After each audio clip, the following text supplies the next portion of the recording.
The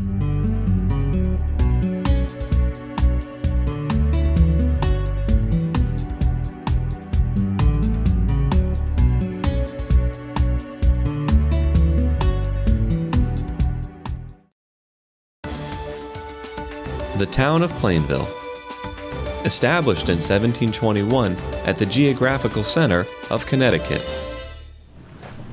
Good evening, ladies and gentlemen. Welcome to our town council meeting. Today is Monday, November 16th, 2020 at 7 p.m. We'll begin our meeting with the Pledge of Allegiance. I'll ask Councilman Rocco to please lead us in that. I pledge allegiance to the flag of the United States of America, which stands one nation, under God, indivisible, with liberty and justice for all. Justice for all.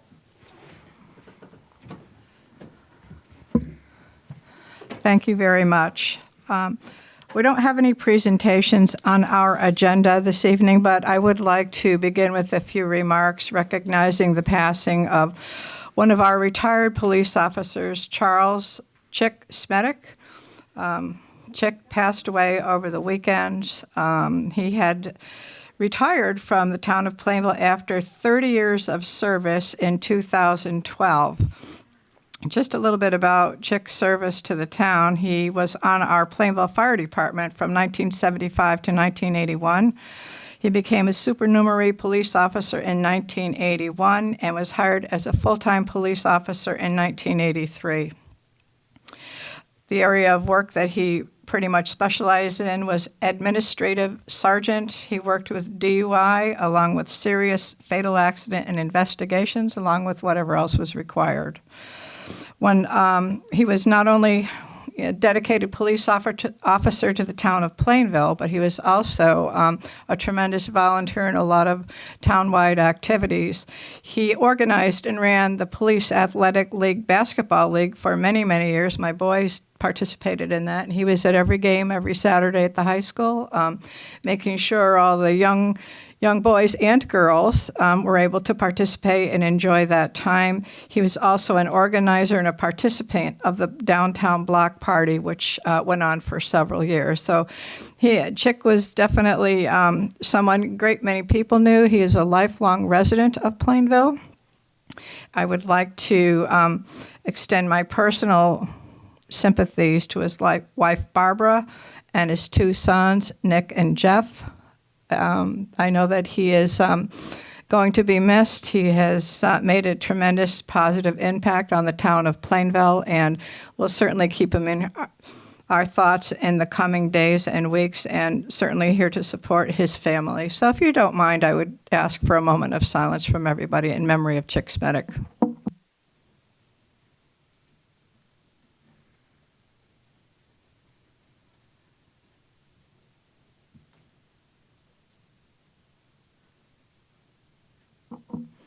Thank you. I don't know if anybody else on the council wishes to share any thoughts about him. He certainly, several people knew him for a very long time.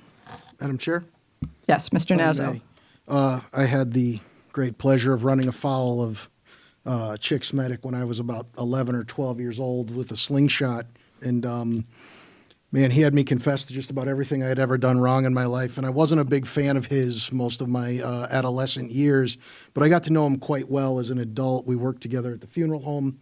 We played golf together many times, volunteer activities together, and just what a great guy. Clearly, Plainville was in his heart, and everything he did was for the betterment of this community, and he'll definitely be sorely missed. Thank you very much. Madam Chair? Yes. I know that Buden's retirement party in February, Chick gave a speech for him, and what a funny guy he was, you know, and it was good to see him out of uniform and happy and relaxed, and that's the last time I saw him, so it's a good memory to have him, and yep. Great service. Okay. Thank you for the thoughts, and of course our most sincere condolences are extended to his wife, sons, and I believe there's some grandchildren, at least one that I know of, perhaps more. So I am sorry to learn about that. So we will continue on with the rest of our meeting. We do not have a public hearing this evening. Next item on our agenda is approval of the minutes of our previous meeting. May I have a motion to approve, please? Madam Chair, Yes. motion to approve the minutes of October 15, 2020 special meeting, October 19th, 2020 regular meeting, and October 27th, 2020 special meeting. Madam Chair, I second that motion. I have a motion and a second. Is there any discussion on the motion? Any corrections or additions? All those in favor? Aye. Aye. Any opposed? Thank you. No, motion passes. Announcements and reports. Do we have any announcements and reports this evening for us? Madam Chair, Yes, Rosemary. I attended the November meetings of the Committee on Aging and the Library Board of Trustees last week. Both the senior center and the library services are continuing, in their modified version, obviously, with all the precautions in place. And the senior center is, once again, for our, I think, 40-something years, they're continuing their Thanksgiving Day tradition of dinner. Everything will obviously be pickup or delivery, which will be done by volunteers. And once again, an amazing effort on their part.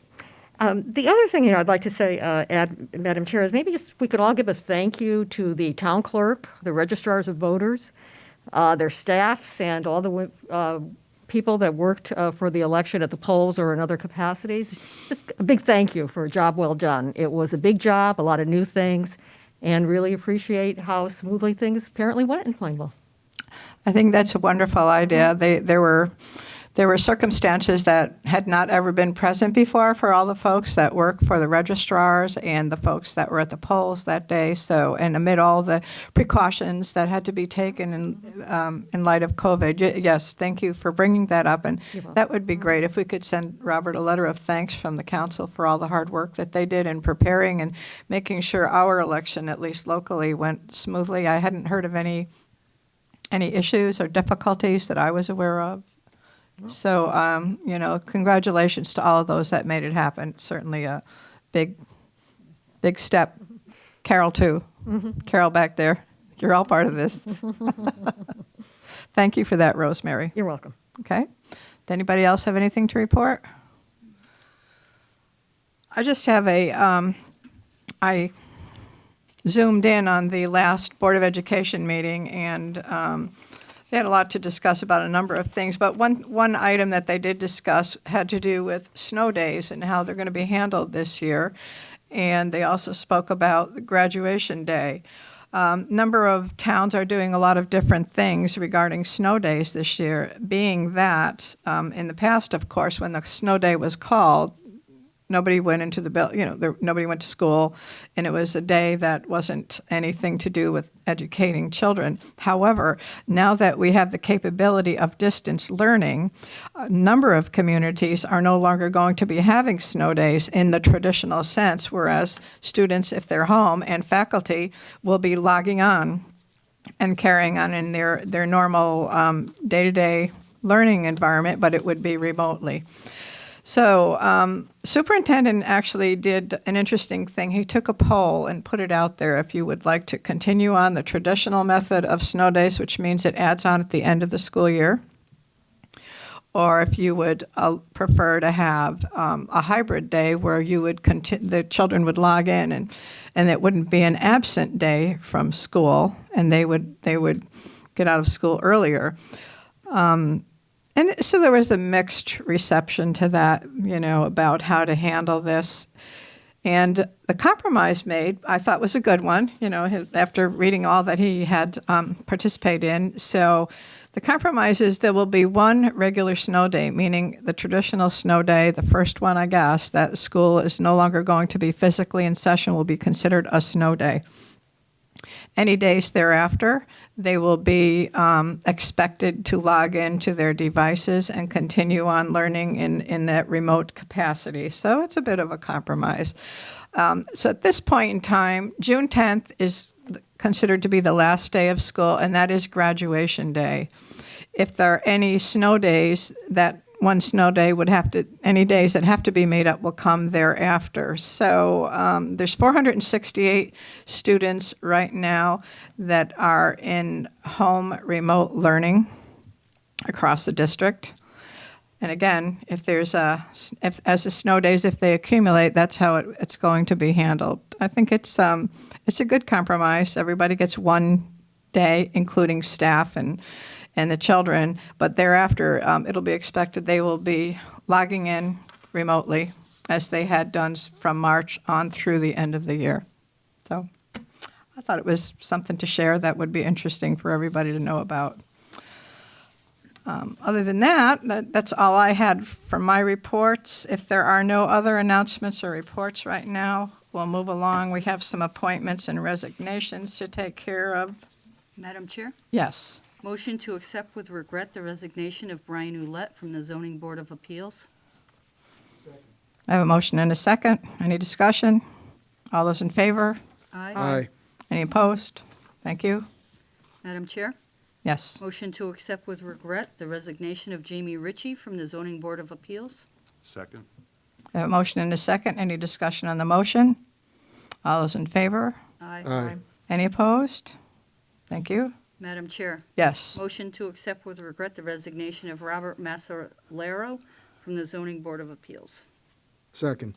I have a motion and a second. Is there any discussion on the motion? All those in favor? Aye. Aye. Any opposed? Thank you. Madam Chair, Yes. motion to appoint Rick Drezick, 1 Mel Road, to the Zoning Board of Appeals as a regular member for term ending October 1st, 2023. Second. I have a motion and a second. Any discussion on the motion? All those in favor? Aye. Aye. Any opposed?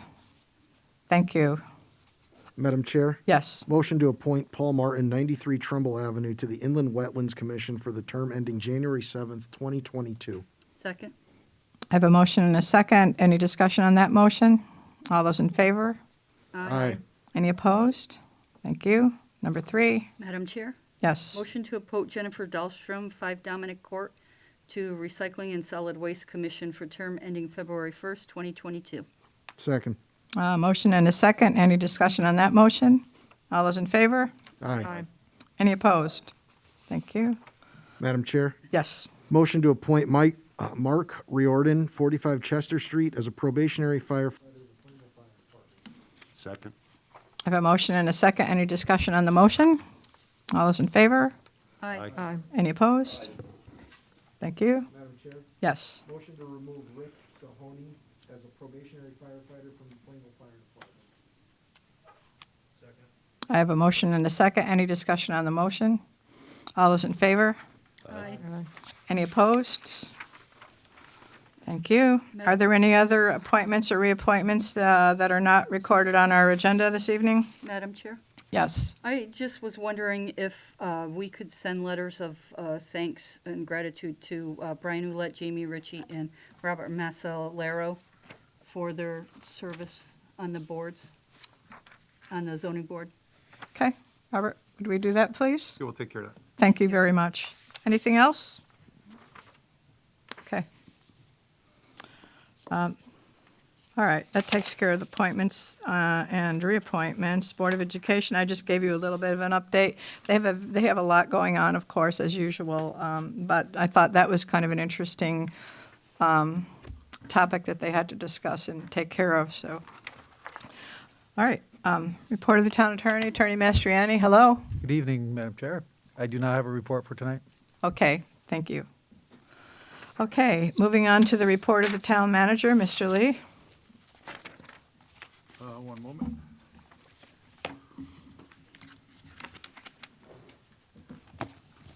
Thank you. I have a couple of items for consideration this evening. The first is the White Oak proposal update.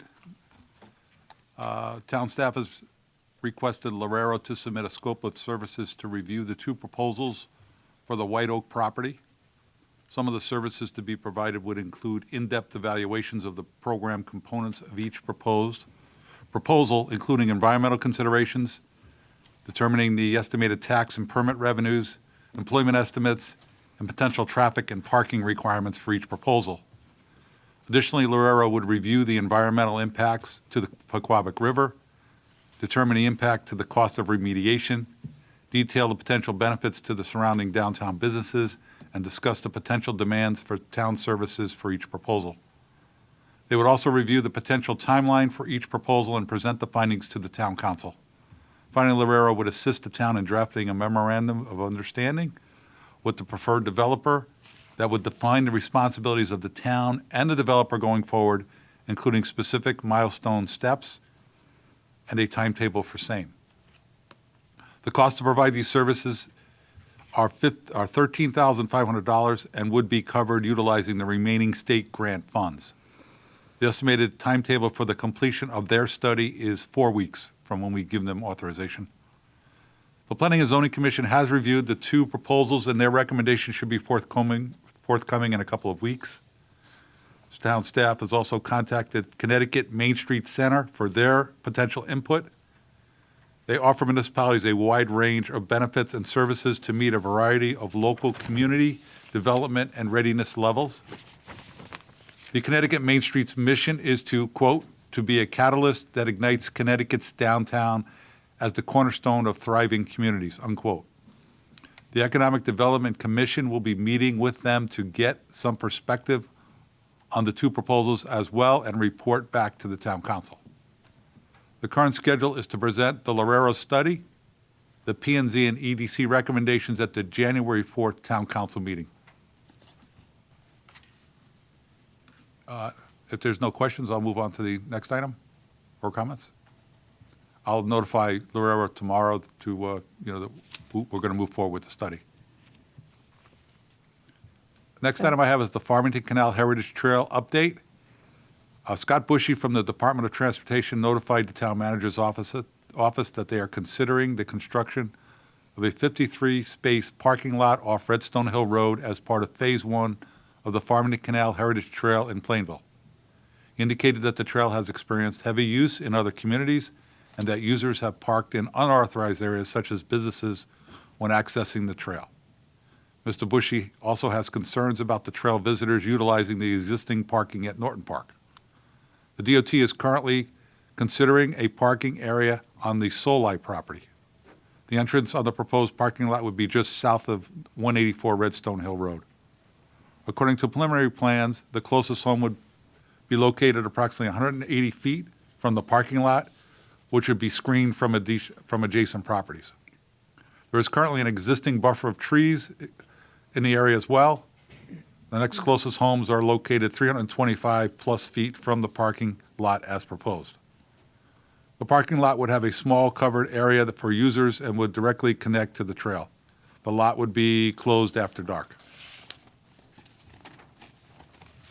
Before moving forward, the DOT is asking whether the town council would support the construction of a parking lot on the Soli property.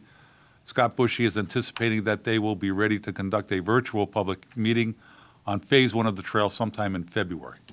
I have a question, Robert, regarding the property that is going to be next to the Soli. What is that? Have you spoken to that owner, and what is their opinion of this? I haven't spoken to any owners at this point in time. I think I would like to hear from the owners of that property. There's 3. Can we get that? Can we get that? Are they aware of all of what's being proposed and where it is in regard to their property? I'm not aware whether they're aware or not, so. Okay, well, I looked at a map, which isn't always, it can give me a sense of where these things are going to be happening, but certainly if I would like to see exactly where it's going to be, and I would like to hear from the residents before the council gives its thumbs up or thumbs down on it, because it is quite close to a residential property. I really would like to hear from them.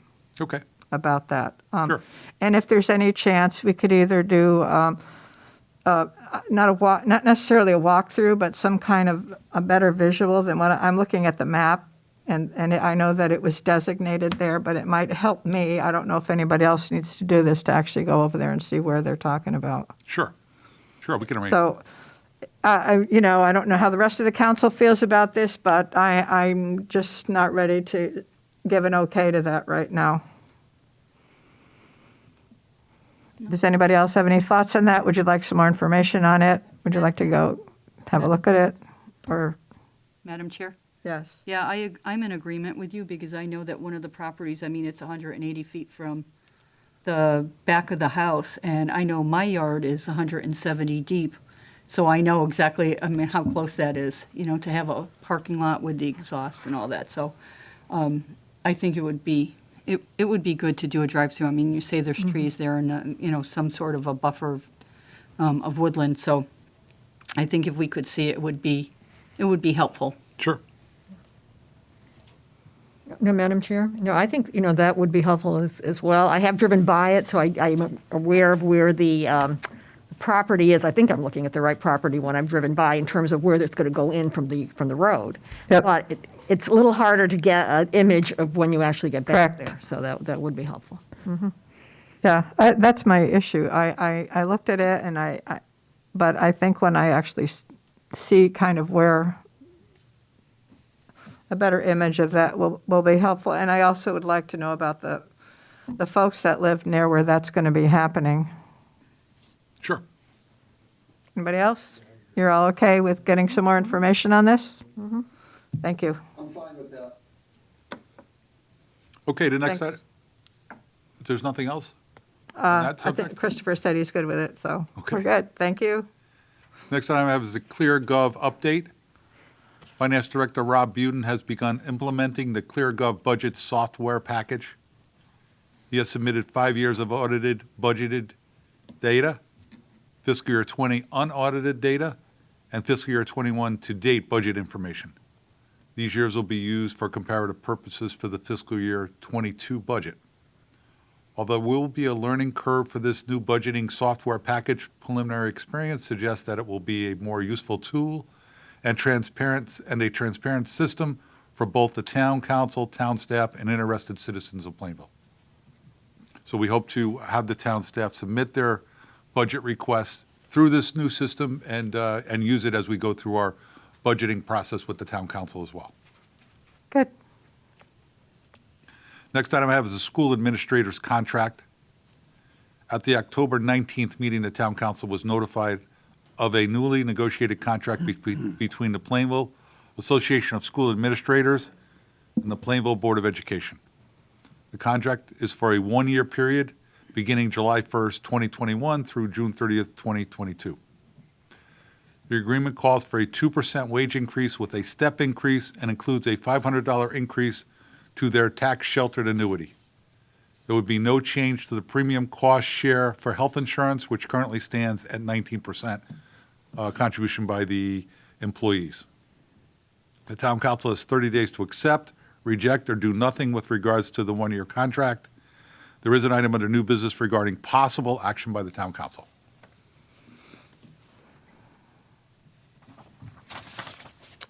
Okay. Next item I have is COVID-19 update. Plainville continues to be a red alert category with an average daily rate of COVID-19 cases per 100,000 population that has risen to 25.5. There are currently over 100 Connecticut municipalities which are in the red alert category. The senior center is currently open by appointment only. The fitness center has reopened as well as some other programs, including the pool tables, caregiver support, and ceramics. Virtual programs continue to be provided as well. The town and Board of Education operations have been affected by the pandemic. Currently, there are 5 Public Works employees and 2 police employees that are currently quarantined and being evaluated for COVID-19. The Board of Education currently has 24 employees that are also being quarantined and being evaluated for COVID-19. There is also 1 town employee and 5 school employees that have tested positive, all as a result of outside contact. To date, this has not had a major impact on town operations, but that could change very quickly depending upon the results of the pending tests.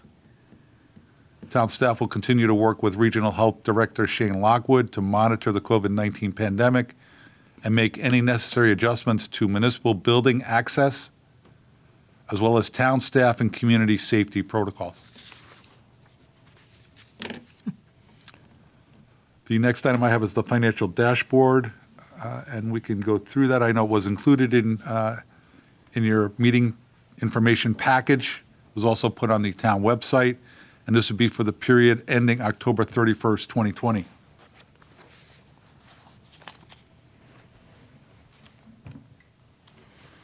First item we have is expenditures.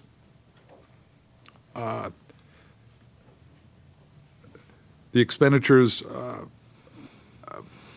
we spent $24 million to date, and of that, compared to the two-year average, it's pretty much in line, 38% to 37%, about less than a 1 percentage point difference as far as the two-year average. For the general government budget, we spent 57% of it. The two-year average is 44, but as we reported at the last meeting, the bulk of that has to do with encumbering some of the health insurance dollars a little earlier than we normally would. Board of Education budget is running pretty much as it has in the last two-year average. As far as the police overtime is concerned, through the end of October, spent $204,000 of the $550,000 budget. That's a 37% expenditures. It's running about $31,000 behind last year's expenditures, so that's semi-good news.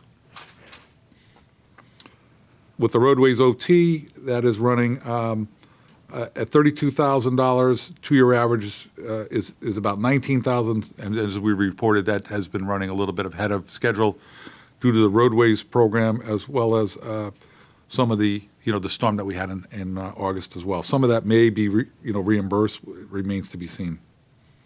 Buildings and grounds overtime is running under the two-year average by about $3,600, and to date we've had no snow OT for both the roadways and buildings and grounds. For the municipal solid waste, we're running almost 148 tons higher than the two-year average. Represents about $10,000. I will tell you that we were running further behind or further ahead of last year's schedule last month. So that deficit came down a little bit with the current month. We're still above what our two-year average is, but not as much as we were a month ago, if that makes sense. As far as our recycling tonnages are concerned, we've recycled 479 tons to date. Previous year, that's about 30 tons higher than last year. I will tell you that the current tip fee is $77.32. We budgeted $88.47. So we're right now with the revenue that's being generated for some of the recyclables is running better than we anticipated last spring. So that helps to soften the impact of the fact that we're running 30 tons higher than we have in the previous year. Is there any questions on the expenditure portion of it? Next item I have is revenues, and that's through October 31st. Overall revenues are running at about 47%. We've averaged over 2 years about 50%. The reason why that difference is that the ECS revenues were received in early November, so in the past years they've been booked in October. That is $2.7 million. So if you plug that $2.7 million into the October numbers, we would be pretty much right at 50%. So that's the reason why that's running a little bit behind. But those monies were received in early November. You won't see them until the end of till the November dashboard is completed.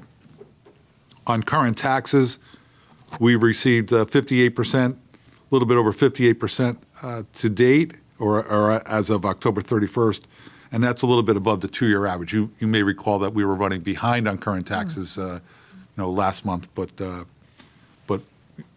we've caught up through the month of October, and that's part of that is that the council had deferred some interest on that, and some people paid as was going forward, and others have caught up as well. No change in the unassigned fund balance from the previous reports. Is there any questions on the revenue side?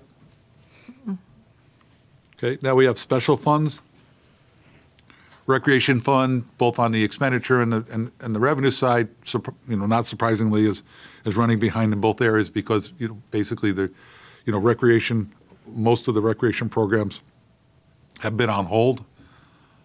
The latest thing that the recreation is working on, I spoke to Courtney today, was whether the CIAC will allow some of our recreational programs to actually happen in the schools. That would, some of our programs, you spoke about the basketball program earlier today that Chick Smedic, helped run for many years, and we're still trying to find out whether that will be allowed to be in the schools. So that does impact some of our recreation programs as well. We may know that in short order. With regards to the Robertson Airport budget, we spent $35,000 to date. Of that, $34,000 of it is monies that the Airport Aviation Commission has authorized to help to make some improvements at the airport, such as the painting of some of the buildings out there and some other improvements, which may include a new roof on Hangar 4 as well, and they're looking to finalize some pricing on that. Revenues are pretty much running at as well as right at budgeted schedule. The current estimated fund balance on the Robertson Airport is a little bit over $543,000. Although the Aviation Commission has committed to spending $300,000 of that towards making improvements with the fixed-based operator. Also making some improvements. It's a shared cost for some of the improvements there as well. So we will see that number come down over the next couple of months as they move forward with some of the proposed projects, which also include renovation of the administration building, updating that as well, and perhaps creating an area where residents can come and sit outside and watch planes land and take off. And it may also include some type of minor food service where people can get snacks to eat as well as while enjoying perhaps viewing some of the aviation activity at the airport. The Water Pollution Control Authority budget revenues are mostly received in the current month, so very little on the revenue side. Expenditure side, running behind previous years. Expenditures,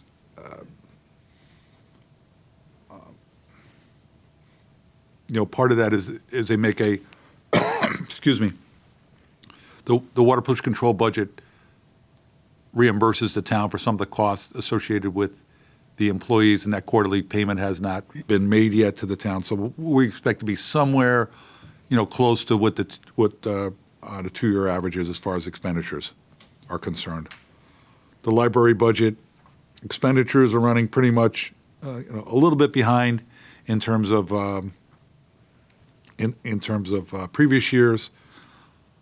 I would point out that Sharon Passig, who's been a long-time employee, is retiring at the end of December. I believe she's moving to Colorado, so we congratulate her for years of service and also for her retirement. And I know she's looking forward to it. I spoke to her recently about that as well. As far as the revenues are concerned,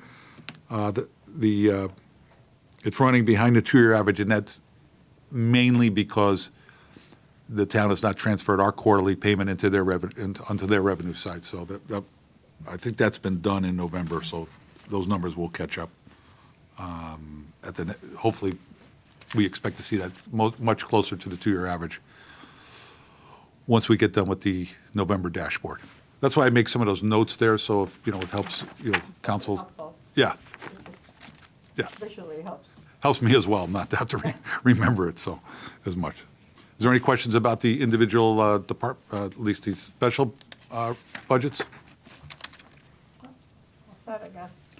Next item I have is the major projects report. Not much change. Road bond is pretty much the same. Phosphorus removal project, there's been some changes. We spent about $86,000 this month. You see a negative 353. That's what that is they're, I guess, turning back some encumbrances. So they encumbered some dollars and then they realized they didn't need it, so that comes back into the project. Right now, that our project balance is a little bit over $500,000, and we don't expect that. We expect that project to come in under budget when all is said and done. It's the same thing with the Wheeler School project. The project balance is $2.3 million. You can see where the finance department released some encumbrances to the tune of $333,000. So those are monies that were encumbered. Turned out that they didn't have to be spent, so that folded back into the overall balance of the budget of the Wheeler School project. Plainville High School parking lot project, the Northwest Drive rehabilitation, and the Plainville High School turf maintenance fund. No major changes as far as those are concerned. Robert, the high school parking lot, that's been, finished for a few years. When is that due to be closed out? I know that it's been a while since anything was done there, and that I'm surmising it should be finished by now. Is there something that we should be aware of that hasn't been done yet that they're expecting to do at some point in time, or is that pretty much finished? I know that over the summertime, they did some drainage work that, in the parking lot that, cropped up and needed some work. I don't think it was drainage work that wasn't part of the project, but it was connecting. It was under the parking lot, so I think it was a relatively minor amount of money, but I'll check with the finance department to see what they can do as far as closing out that project. Okay, thank you. Sure. If there's nothing else on the dashboard, I'll turn it over to Matt for happenings. Then we'll be available for any questions you may have for us. Matt, you're up. Good evening, through you, Town Manager Lee and Council. Leaf collection continues through Monday, November 30th. Now that the great majority of the leaves have fallen, thank you to last night's wind, residents are asked to get them to the curb as quickly as possible. Holiday hours, town offices will be closed Thursday, November 26th and Friday, November 27th in observance of Thanksgiving. Scheduled trash and recycling for Thursday will be collected on Friday, and Friday collections will be collected on Saturday. Residents are reminded of the availability of online services and support available by phone and mail should they need it. Plainville Family Resource Network is offering resources in home child care providers. Specifically, they're guiding through the process of becoming a licensed provider, and they're also a resource center as defined by the State Office of Early Childhood. Anyone interested can contact the Plainville Child Care Network at 860-793-6304, and that's extension 0. Senior Center, as mentioned, reopened November 5th for in-person programming. That is by appointment, and masks and social distancing are maintained. Remote and online programs continue, including their ever-famous assistance with Zoom programs, Super Soups cooking classes, as well as Grandparents Raising Children support group. Most importantly, COVID-19 drive-through testing is available November 17th from 9 to 1. Tomorrow. And finally, sewer use tax bills, as we mentioned, are due November 1, and the last day to pay without penalty is December 1st, 2020. With that, I'd be happy to answer any questions. Okay, thank you, Matt, very much. Robert, thank you for your contribution. Robert, just a quick question regarding the COVID drive-through test at Norton Park. Did you get a lot of participants? Did you get any report back about how many folks decided to go and do that? The report I received was that there was 147 people who got tested at Norton Park that day, and it turned out that 2 were found to be positive. 2 or what? 2 were found to be positive. 2 out of 147? Yes. who Okay. attended that day. So Oh, we would be planning additional testing. There is one at the senior center tomorrow. They have one a month there, okay. and that's a drive-through. That is free, and that's not just for seniors. That could be for anyone to come Okay. by, and there's no charge for that either. Okay. Does anybody have any questions for Robert or Matt with their report? Just looking ahead, considering the ramped up activity of COVID, maybe it's too early to ask, but do you foresee any of our future meetings going back to the remote process? It's possible. Yeah. There may Okay. be a recommendation coming from the health director. Okay. It would be a recommendation. It was Right. never a requirement that you had, that you couldn't continue to have meetings. It was a recommendation, Okay. so it certainly is possible. Okay. Well, we'll see what happens. As I mentioned during my report, we have a couple of our employees that were contact of a contact, and they're being tested. Or, the people who they were in contact with are being tested, and if they find out to be positive, we may have additional employees that have to be quarantined for a period of time. And if it involves the roadways department or buildings and grounds, that will certainly slow down our ability to collect leaves, and those types of things. That's why we're trying to emphasize that, pretty much all leaves are down now, by and large. And there's really, we were a little bit nervous about, the oak trees because they were really hanging in there as far as dropping leaves, but they pretty much have come down now. So there's really not a really good reason for you not to be able to get it to the curb as quickly as possible. So they're Right. working on it. I'm wondering if there is some statement the town should make about making sure people do that now because of, increased activity with COVID throughout our town and the region, that people really need to make a massive effort not to wait till the end of November to get them out now. I know the crews are working very hard. I know they're doing a great job as always, but they're not using extra help from outside. Is that correct? Yeah, there's one or two people that but regulars. I know that we're going to transfer one of our employees from from recreation Okay. to the leaf collection department for a period of time because Okay. recreation is slow. So we're going to move one of our employees Yep. to that team. Give them a rake? Yeah, I'm not sure that he's looking forward to it, but I spoke to him. He said, It's a short time. volunteer to do it, and so Yeah, not that he had any choice, but we Yeah. always like it when they're volunteer sure. ordering them. So Yeah, just a thought, though, perhaps encouraging people to get them out and get them down because we're coming to the end and we are not, but that's a hard deadline. We're not moving off of that this year, correct? well, a lot is weather dependent. I mean, if we Sure. and so we're saying it's a hard one. It's a Yep. hard timeline Right. because if you say no, it's not. It's a soft one, then you know what's going to happen. Yeah, well, we'll stick with it. We'll say, that's it, get them out. Yes. Okay, thank But if we you. don't have if they're out before that time and we just aren't able to get to them, we need a little bit more time than, we're saying November 30th is the last time we're going to start is the time that we're going to start the last round through town. Okay, If they come by your house on December 1st, they're not coming by your house again. okay, I got it. Okay. All right, thank you. Does anybody else have anything for the town manager with his report that he gave to us tonight? Everybody's good? Okay, thank you again. You're welcome. Thank you, Matt, for yours as well. Okay.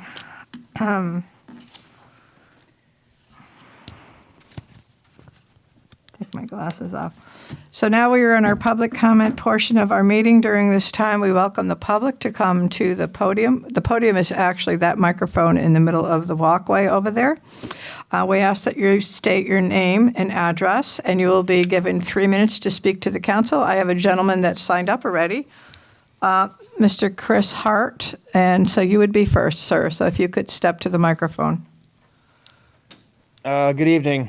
Chris Hart, 7 Merzen Lane, Plainville, Connecticut. I want to bring to attention the town council's attention, and I wish Chief Catania was here as well. There's an intersection that is 2 houses away from me. The intersection of Florence Lane, Merzen Lane, and Bernice Court. Right now, it's a 2-way stop intersection. I brought this issue to the last administration up for consideration, and nothing was acted upon it. Unfortunately, I've been home a lot, and I've been watching cars. My parents live with us in the in-law apartment. So I look out their big window, and I see cars blowing the stop sign, going east-west on Florence.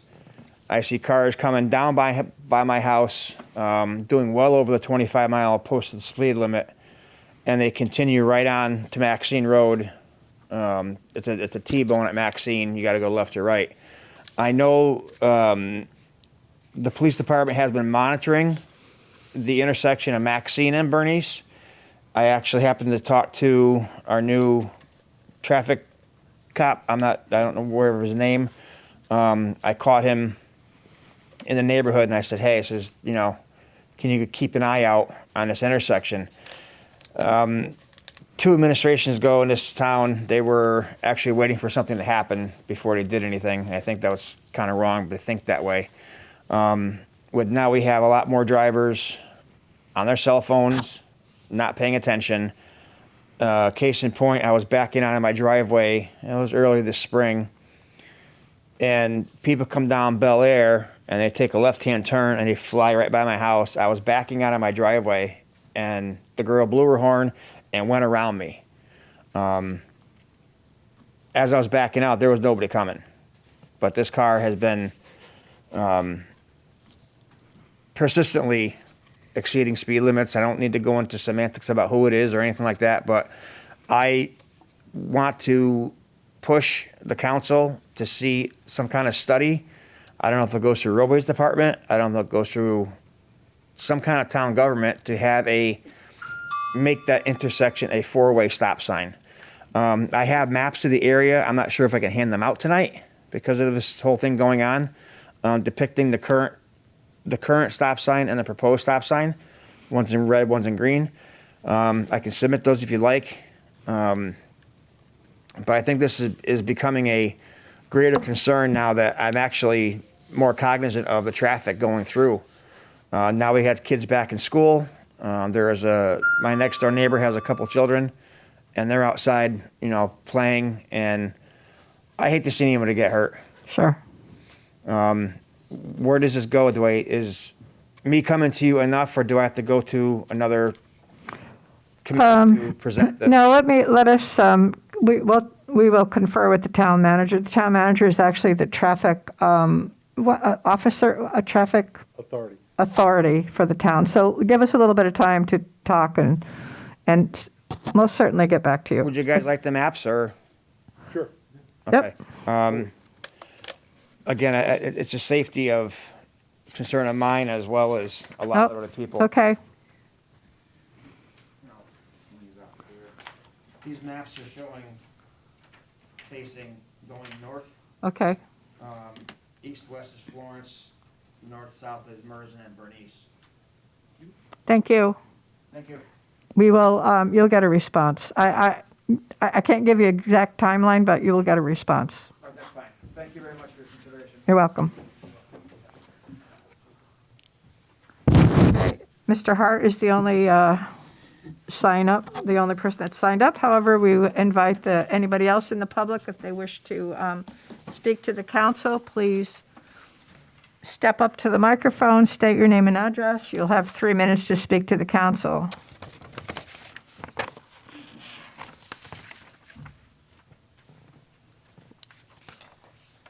Excuse me while I arrange my paraphernalia.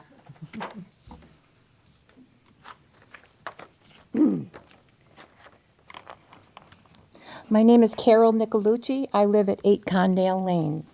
My property is attached to the canal at Phase 1 of the trail construction. I've made a handout here that I'd like to submit to you after I speak, and it contains many photographs, some lovely, some questionable.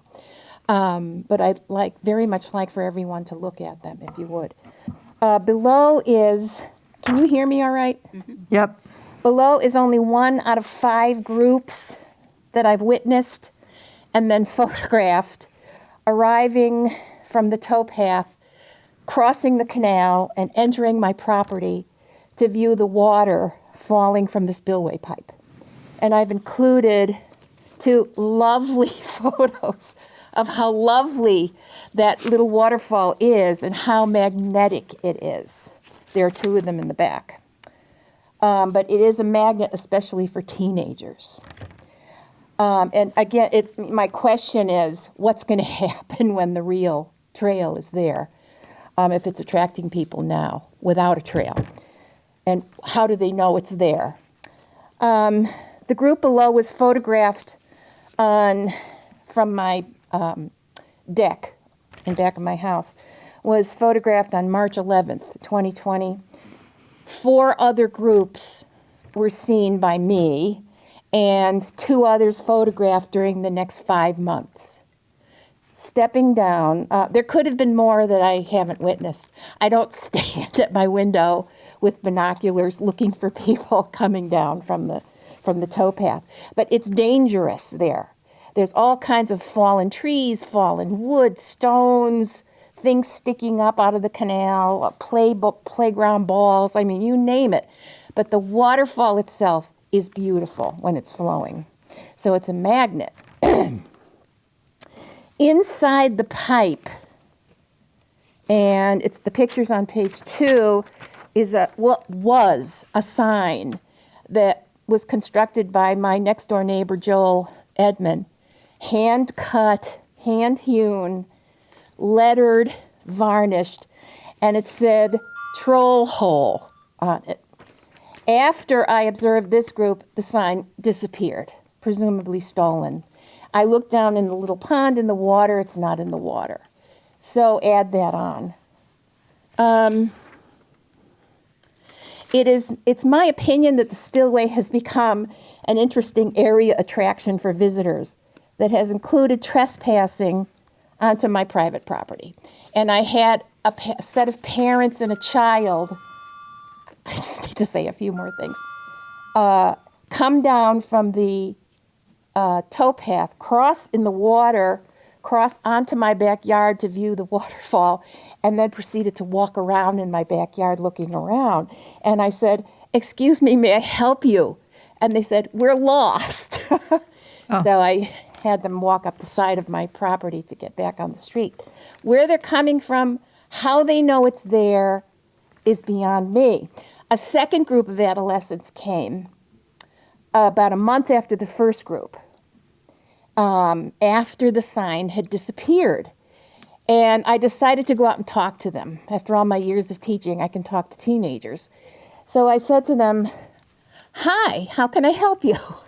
And they said, "Well, a whole bunch of kids told us to come out here and see this." So word spreads around and people are coming out to see the waterfall. And I said, "Do you know anything about the sign?" And one of the boys said, "Oh, yeah, my father remembers that sign. His father remembers Joel's beautiful sign. Sign is gone. I looked down in the water. It's not in the ground. It's not underwater. It's gone." So that's that. And I have pictures here of wildlife in the spillway Okay. for you to look at. And I had a quick appointment with Mr. Lee a while back, and we were going back and forth about the pros and cons of the trail. And I said, "What about my privacy, and where's the line of my property? Where does it end? In the back?" And I brought up the subject of a riparian border. I know that in some areas of the trail, people have high fences, but I've discussed this with some 2 master gardeners, what a riparian border is, how you do it. It provides privacy. Okay. So I have a handout on that too with photographs. Thank you. Thank you. It's good to see that you're all well. Thank you. Can you give it to Carol? Oh, no, Jacob, you want to take them? Oh, Carol's, oh, sorry. Carol will take care of it. Thank you. It's the trespassing. It's not good. Okay. Thank you. Does anybody else wish to speak? Okay, Joel.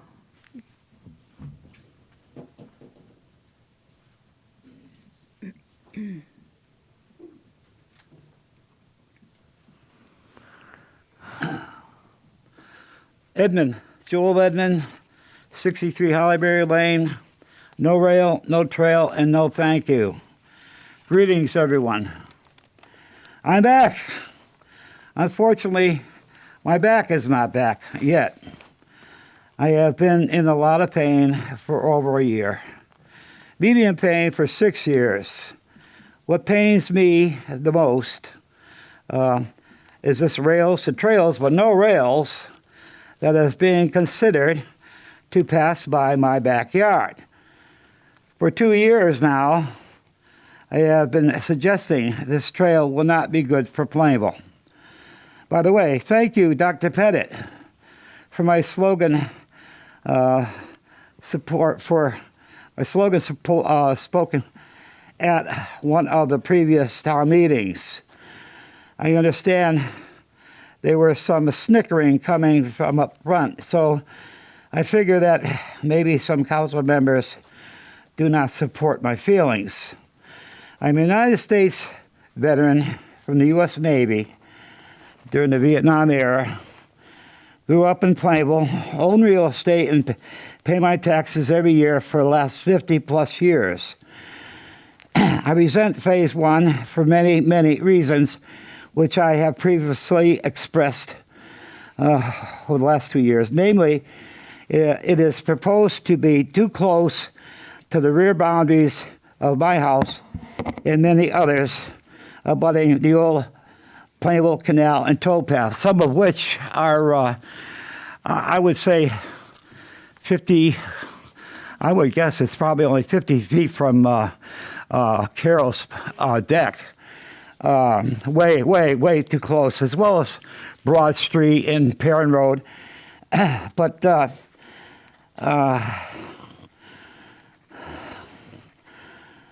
even now, before a shovel is driven into the ground, I have people trespassing on my property, including state of Connecticut people, surveyors, and hatchet men. I fear this despicable act can only get worse. If Mr. Dumas's approximation of maybe 200,000 people walking by and disturbing all the dogs in what used to be our quiet neighborhood. And it's like the trail to nowhere, ending on Town Line Road from Norton Park, no less, that the Nortons would ever approve according to deed restrictions. I'm almost done. Thank you. The railroad never went through the park, and neither should the trail. Talk about a cluster mess. This is not fair to our townspeople, especially me and various other adjoining landowners. I repeat, no rail, no trail, and no thank you. Thank you for letting me express myself. Take your time. Roberta?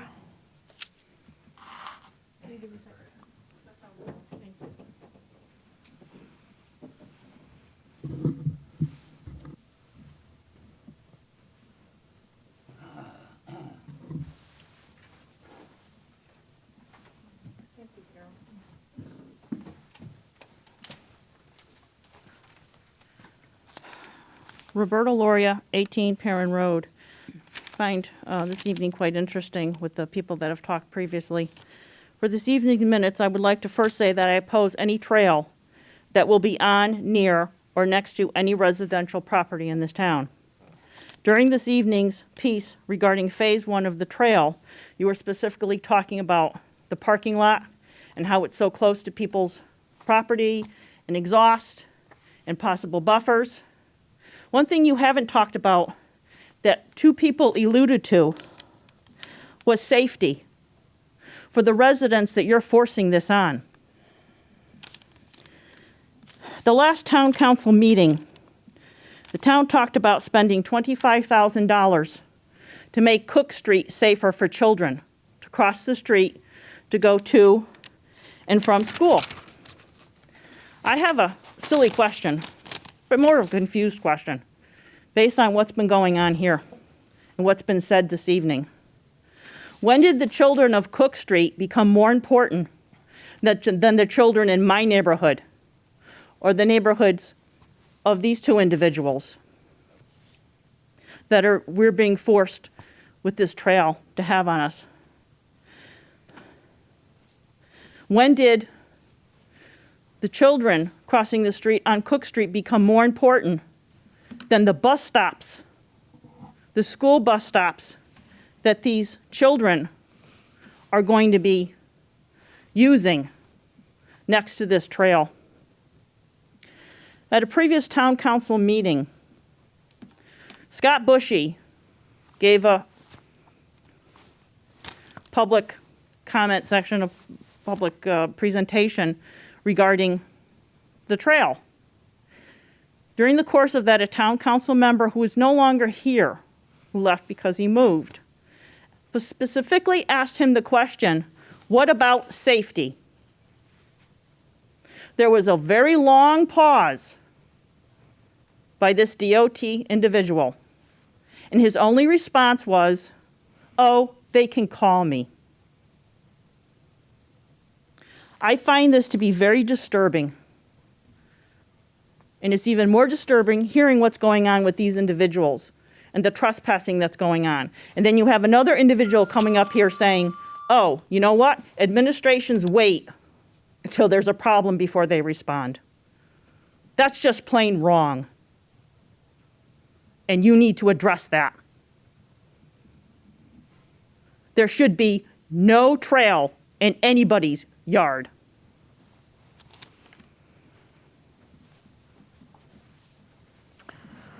Does anybody else wish to speak that has not done so? Joanne?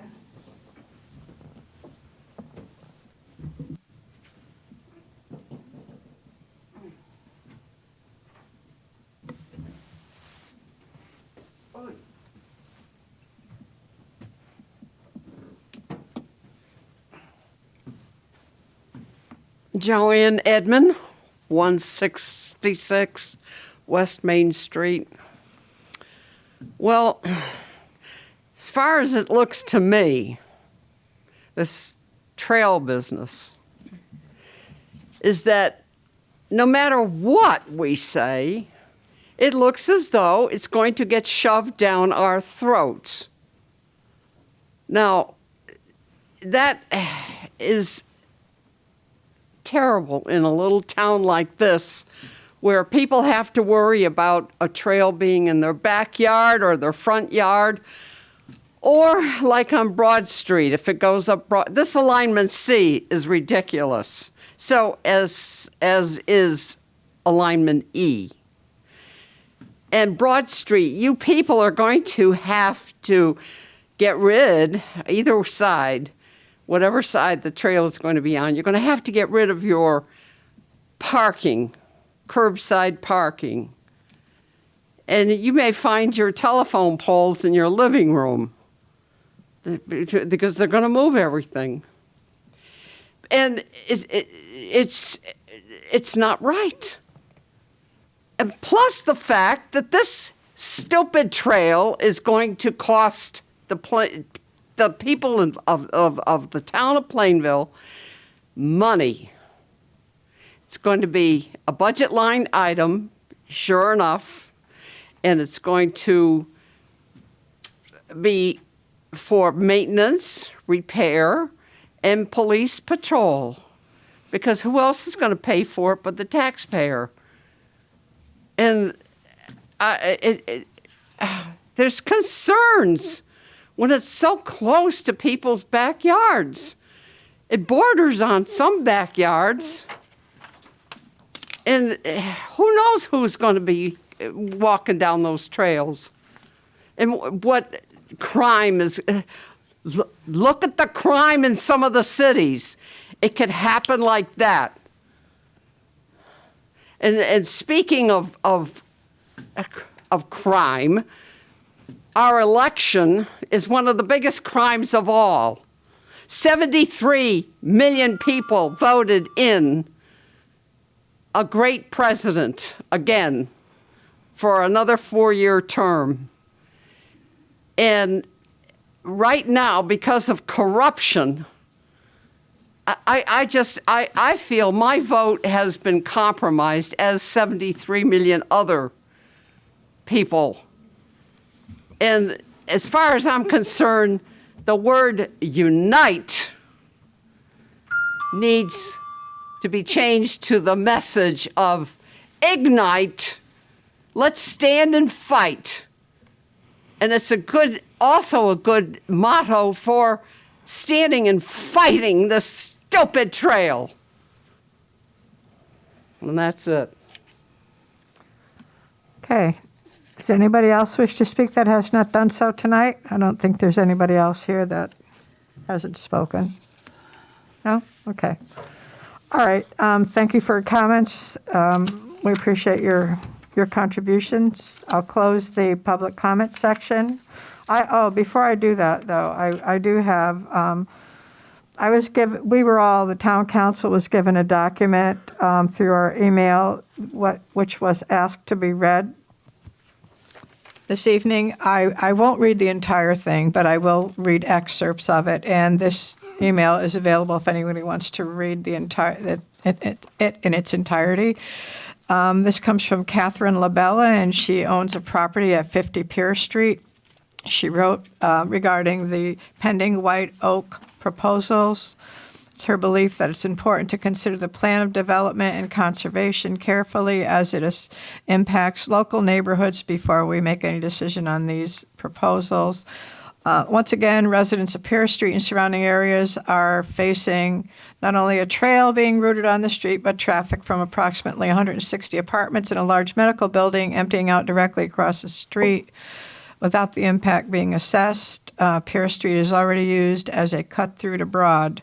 Regarding the proposals, there's more, but I'm just trying to get to the essence of some of her remarks.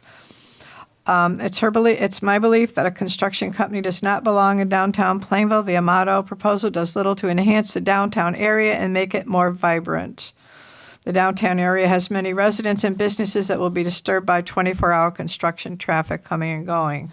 The Manafort, Newport Realty, and TWM proposal is much more in keeping with the plan's intent to revitalize Plainville's downtown and has potential to do so. That said, I believe the proposal is overwhelming for this small area, and a modified version should be considered and requested. Traffic from the apartments, a medical facility, businesses, and a trail would converge in and around Pierce Street.